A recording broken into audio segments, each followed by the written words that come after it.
Bonjour tout le monde, donc je vous retrouve pour une nouvelle vidéo et cette fois-ci c'est une vidéo carte. Donc dans cette vidéo je vais vous présenter deux cartes. Donc la particularité en fait de ces deux cartes, donc là en fait je vais travailler le fond et je vais créer un fond irisé. Donc avec de la poudre mica et je vais vous montrer la référence. C'est la Mica Powder Gold et de mémoire c'est Prima qui faisait ça. Et l'idée c'est de rendre mes aquarelles en fait irisées.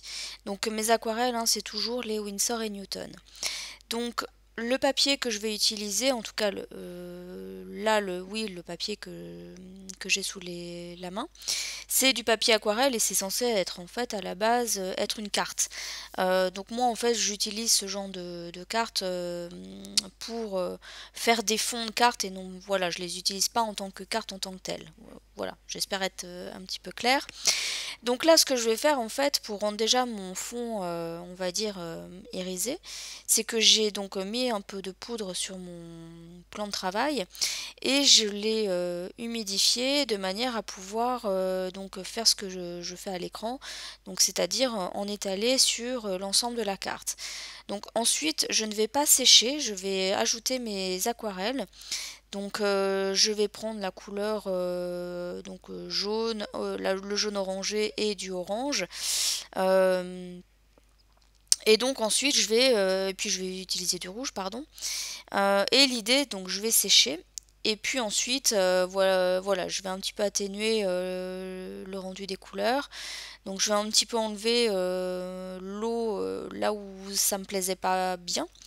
Et je vais recommencer en fait plusieurs reprises le résultat. Donc je vais humidifier mon papier, je vais rajouter des aquarelles, je vais rajouter également toujours un petit peu, d'ailleurs vous voyez sur mon tapis je vais mélanger au fur et à mesure un petit peu même mes aquarelles avec la poudre mica.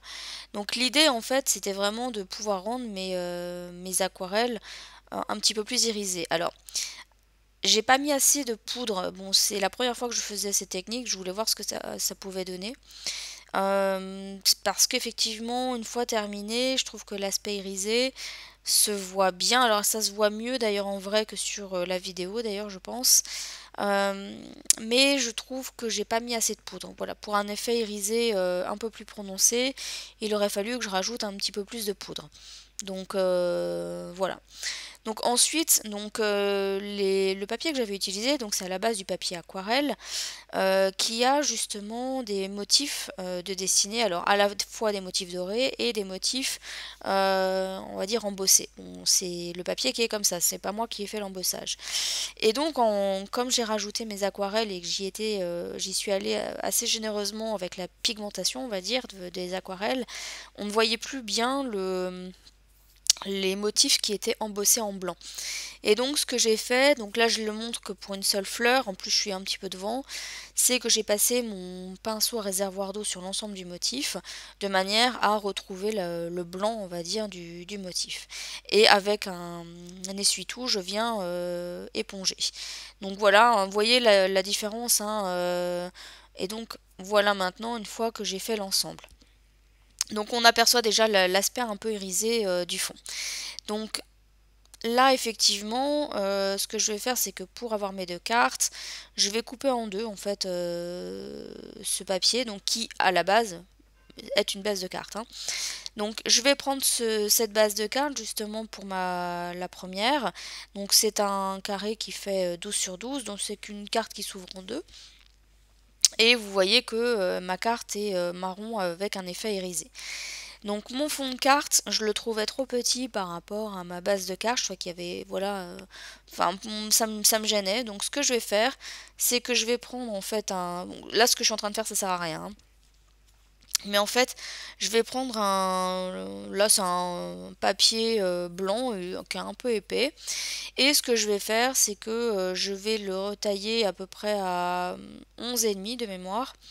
Parce que ma carte fait 12, donc j'ai dû le retailler à 11,5. Et donc 11,5 sur 11,5, hein, de manière à avoir un carré. Et ce que je vais faire, c'est que je vais prendre un feutre Posca. Donc je vais vous montrer ensuite, voilà, la mine elle fait 1,5 cm. Et je vais, on va dire, faire un cadre. Alors je vais, entre guillemets, faire ça de manière assez grossière. L'idée, en fait, c'était pas de coloriser hein, l'ensemble de mon papier blanc. C'était de manière à pouvoir, une fois que mon fond de carte serait posé dessus, qu'il y ait un cadre noir tout autour. Donc, exactement comme on le voit à l'écran maintenant. Donc, là, ça me convient un petit peu mieux.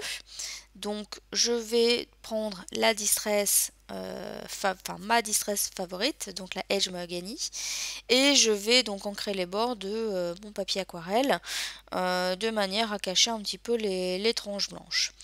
Donc ensuite ce que je vais faire, c'est que je vais tout simplement venir coller. Donc là je vais utiliser pour coller un bâton de colle, tout ce qui est plus classique. Donc je vais d'abord venir coller mon papier aquarelle sur on va dire le cadre noir. Et ensuite je vais venir coller l'ensemble. Donc j'appuie bien hein, et je fais sur l'envers du papier pour être sûr de ne pas faire de traces. Et ensuite, je vais venir coller l'ensemble sur ma base, donc toujours en utilisant mon bâton de colle, voilà, parce que je trouve que c'est ce qu'il y a de plus pratique pour ma part. Donc je colle et mon devant de carte, voilà, là j'appuie toujours sur l'envers pour éviter de faire des marques. Et donc voilà ce qu'on obtient dans un premier temps. Alors je vais essayer de vous montrer l'aspect irisé, mais comme je vous l'ai dit, je trouve que on le voit pas forcément très bien à la caméra et je trouve qu'on le voit mieux donc en vrai, et je trouve que c'est encore l'aspect irisé est encore plus flagrant à la lumière du jour. Donc pour me mettre mon sentiment, je vais utiliser en fait donc le mot for you et le cadre qui était tout en haut de ma planche. Et je vais le tamponner en fait sur du papier aquarelle. En fait c'était juste une chute que j'avais sous la main.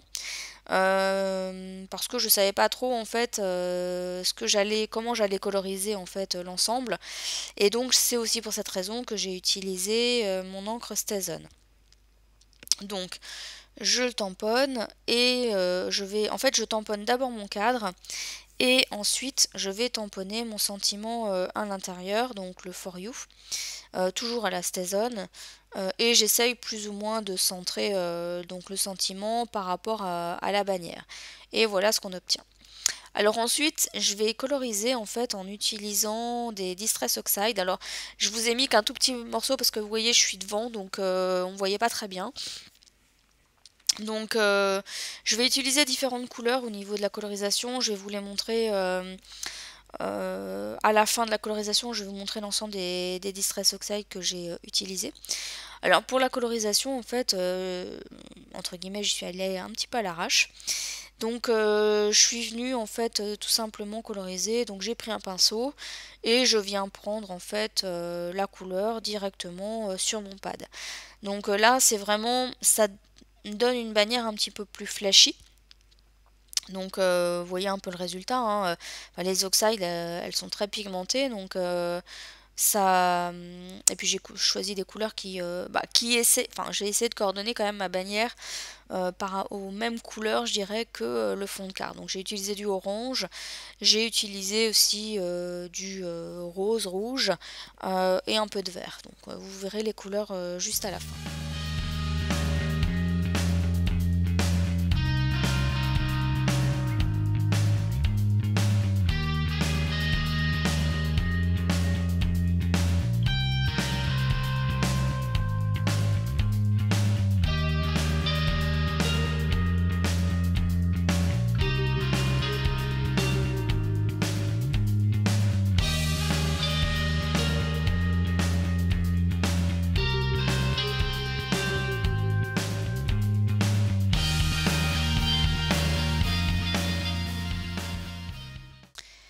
Alors une fois que j'ai terminé la colorisation, hein, je vais détourer en fait la bannière.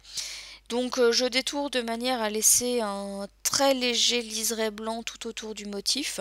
Donc là aussi, hein, je vous ai pas tout montré le détourage parce que j'étais hors caméra, parce que c'est pas forcément évident à détourer. Et voilà ce qu'on obtient. Donc je suis assez satisfaite du résultat. Et donc je vais venir poser donc ma bannière sur le bas et je vais utiliser aussi cette Gorgeous.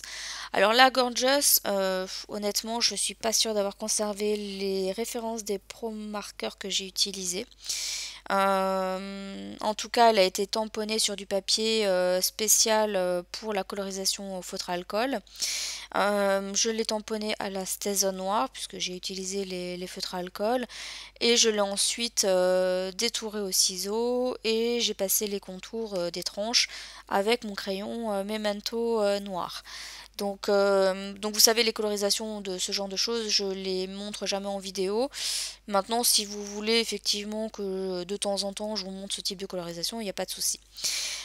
Donc ensuite, donc je l'ai collé, hein, vous avez vu avec de la colle normale, et puis j'ai utilisé mon stylo colle pour les parties les plus fines.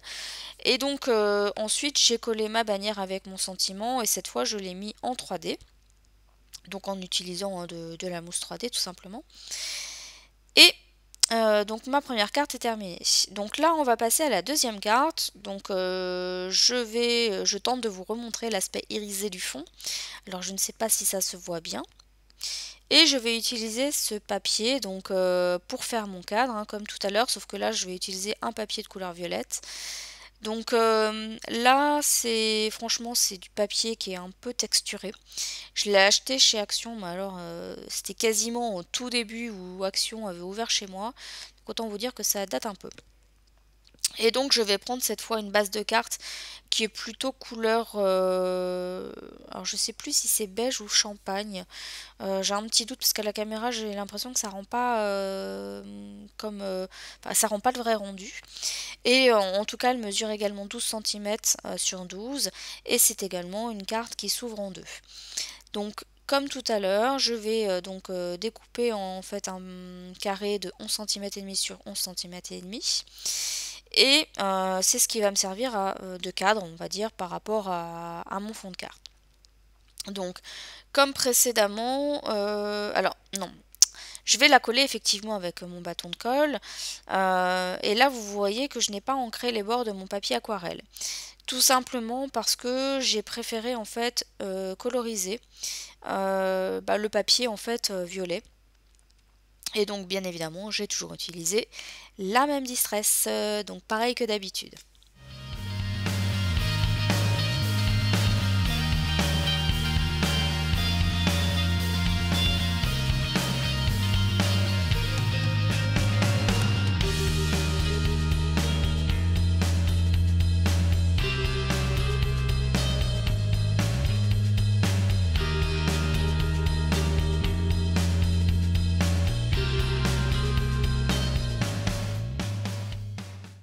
Alors une fois que j'ai fini d'ancrer les bords, hein, vous voyez, je colle l'ensemble, toujours en utilisant mon bâton de colle classique, et je viens donc fixer le tout sur ma base de carte. Donc ensuite, vous voyez que j'ai pris une plume violette, donc je vais couper un peu le bout parce que c'était un peu trop grand et ça dépassait, donc ça n'allait pas, donc j'ai coupé vraiment le bout de la plume, qui de toute façon sera entre guillemets caché par ma bannière. Alors la bannière, je vous la montre. Donc je l'ai colorisée hors caméra. Alors c'est pas hors caméra, disons que comme tout à l'heure j'étais devant, donc j'ai coupé au montage. Et cette fois-ci, j'avais utilisé donc mes encres Colorbox pour coloriser ma bannière. Donc ça faisait un aspect un petit peu plus pastel puisque j'ai utilisé mon pinceau réservoir d'eau pour coloriser. Donc j'ai fixé la plume avec de la colle chaude et ma bannière je vais également la mettre en 3D, mais par contre en posant ma mousse je fais attention à laisser un espace là où sera vous savez, le milieu de la plume qui est un peu plus épais, voilà, de manière à ce que ça ne gêne pas, voilà, je vous montre, et j'ai laissé un petit espace pour, voilà, bien fixer correctement ma petite bannière sans que ça vienne faire, enfin que ça soit moche quoi. Si j'avais mis de la mousse 3D, si vous voulez, là où il y a la plume, ça aurait pas fait joli, ça aurait pas fait uniforme. Donc ensuite, j'ai découpé ces papillons avec une perforatrice dans une chute de papier que j'avais, donc qui avait été colorisé avec les oxydes aussi. Et voilà, donc l'idée c'est que c'était l'occasion de les utiliser, enfin d'utiliser la chute que j'avais de papier, puisque c'était dans les tons violets et que ma carte, voilà, il y a pas mal de violet dessus. Donc pour les fixer, je viens juste mettre de la colle sur le corps du papillon avec un stylo colle. Et voilà, donc vous voyez, il n'y a rien de compliqué dans les deux cartes que j'ai réalisées. Donc ma vidéo va arriver à sa fin, donc j'espère que cette vidéo vous aura plu. N'hésitez pas à me dire ce que vous en avez pensé en commentaire. Je profite également pour souhaiter la bienvenue à toutes mes nouvelles abonnées et de remercier les plus anciennes pour votre fidélité. Donc je vous retrouve bientôt dans une prochaine vidéo. Bye bye!